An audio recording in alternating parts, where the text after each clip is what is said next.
So everything మంత్రముగ్ధుడే అన్న subject విన్నప్పుడే.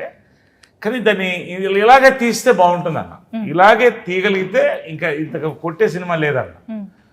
ఇంకా అంతకంటే మించి తీసాడు, మించి చేసాం అందరం, మించి చేశాడు కిరణ్ కానీ యుక్తి కానీ మేమంతా.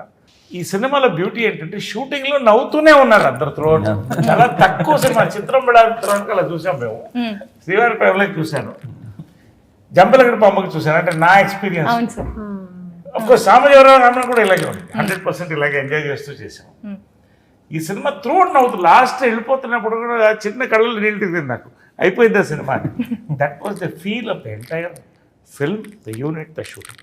మీరు షూట్లోనే అంత నవ్వితే మేము థియేటర్లో ఇంకెంత నవ్వాలో ఏమో. ఎగ్జాక్ట్లీ. ఎప్పుడు కూడా ఆర్టిస్టులు ఎంజాయ్ చేసి నవ్వుతున్నారంటే, అండ్ యూనిట్, నేను ఆ లైట్ బాయ్స్ని వాళ్ళు చూస్తుంటే వాళ్ళు కంట్రోల్ చేసుకోలేక, నా క్యారెక్టర్ ఒకటి కిరణ్ దేవి వాళ్ళ అసలు వాళ్ళు ఇలా పెట్టి నవ్వుకుంటుంటూ సౌండ్ రాకూడదు బయటికి, అదే టేక్ జరుగుతుంది, అది నా కళ్ళలో కనపడుతుండేది అనమాట. సో ఇది హిట్ అనుకున్నా.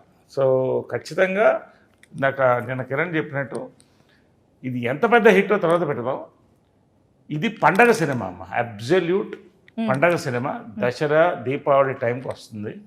కిరణ్కి మంచి సీజన్ అది. లాస్ట్ టైం కా కొట్టాడు 50, ఈసారి కే ర్యాంపు 100 కాబట్టి అది 50, 100 మరి చెప్తున్నా కదమ్మా. ఐ హోప్, ఐ ప్రే అమ్మవారికి ప్రే చేస్తాను. సో పండగ సినిమా ఇది ఆల్ క్లాస్ సినిమా అమ్మ. యూత్కి పిచ్చిగా పడుతుంది, ఫ్యామిలీస్కి అంతే పడుతుంది. ఎందుకంటే ఇప్పుడున్న ఫ్యామిలీస్ అంతా కూడా 30s ఉన్నారు, అక్కడి నుంచి స్టార్ట్ అవుతుంది. సో అందరూ ఈ మధ్య లవ్ చేసిన వాళ్ళే.